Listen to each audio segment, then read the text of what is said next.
Well, greetings.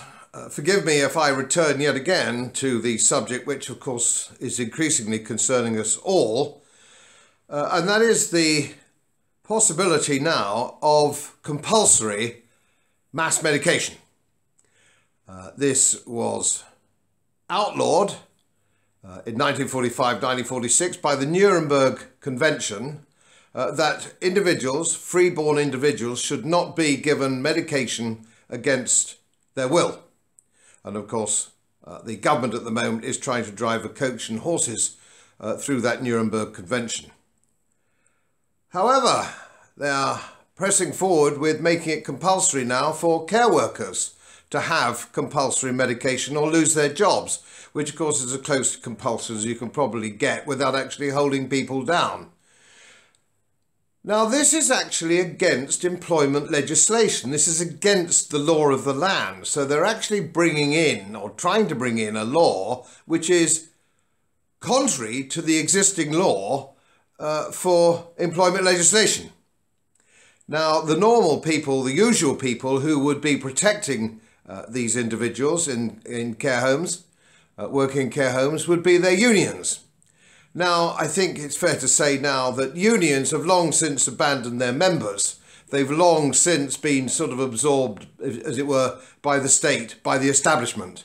And if you look at some of the salaries that trade union chief executives get, and their cronies get, and their pension schemes, they've long abandoned the working man.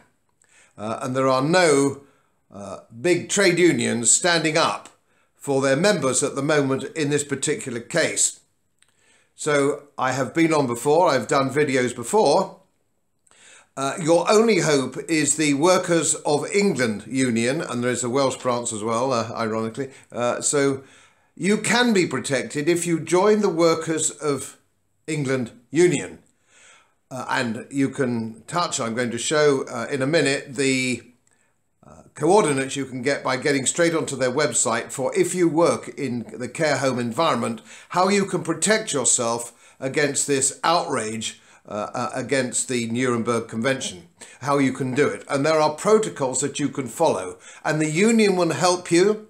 And when you get to the grievance procedure, that union will accompany you in the same way that old trade unions used to when they stood up for their workers. Not always for the common good, I have to say, but certainly they did look after their workers, which is something that isn't happening today. Now, you may think to yourself, well, I don't work in a care home, it's not going to affect me.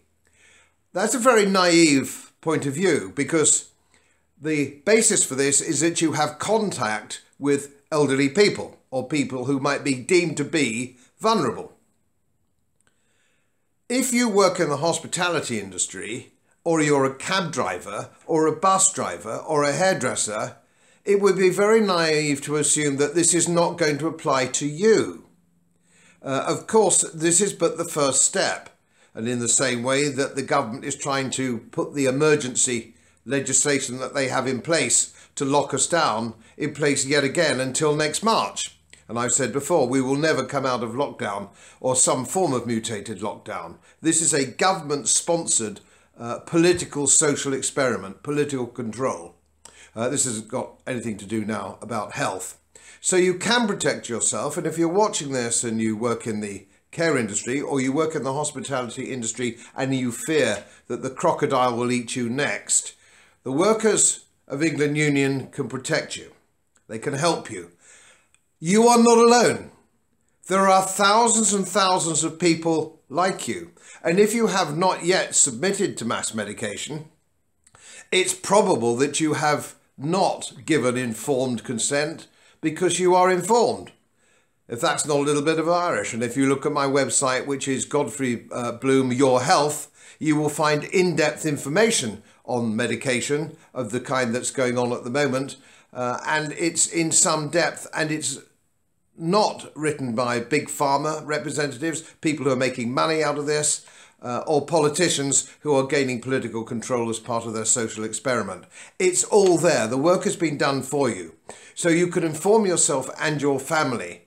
But the first step, if you are an employee under threat, and not just in the care industry, any employer who's trying to bully you, it's possible that they don't understand employment legislation, they don't understand what they're doing and the danger they're putting their companies in for a legal settlement if you are unfairly dismissed. Go to the websites on my recommendation. It's all here for you to just press the button. I will say this just once more. You are not alone, but only you can lead the fight back. Nobody can do it for you. I've put in place everything I possibly can. The workers of England Union have put in everything they possibly can. It's now down to you to stand up for yourself. Please do so. Lead the fight. Lead the fight, you in the care industry, for the rest of us who are clearly going to be next. As most of you know, my work is very heavily independently research based. And I get my information from all over the world. It would help if you press the subscribe button and the little bell next to it, because the more subscribers I have, the more likely it is that international independent research institutes will share their material with me. It's most helpful, and then of course I automatically share it with you. So surprise, won't cost you anything. Thank you very much.